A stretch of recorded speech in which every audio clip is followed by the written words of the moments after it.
AI is right now all over the place, and everyone thinks that it is going to solve everything.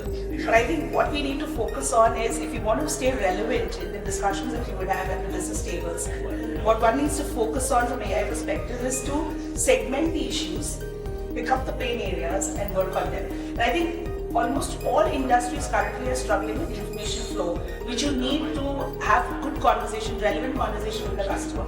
And I think that's the area that we need to focus on, so that you can focus on providing that information support, the knowledge support, thus helping the agent or the person who's dealing with the customer to stay relevant in that conversation, and then help build up that ROI on the investments that you would make. That's one. Second one we spoke about was the next issue identification and how to resolve it proactively, preempting the next interaction that is going to happen with the customer, thus building up experience there and helping to save costs there. That's another one. And I think if you could follow this segment-wise addressing issues and establish success in those areas, it will help you to build it up further.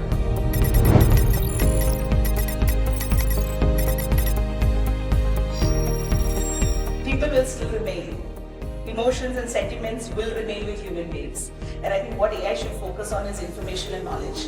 If we can address that part of it effectively, I think it will evolve and it will also create disruption in this. Right now, we've not yet struck disruption. So if you've not struck disruption, you've not made any changes yet. I think we should take it step by step.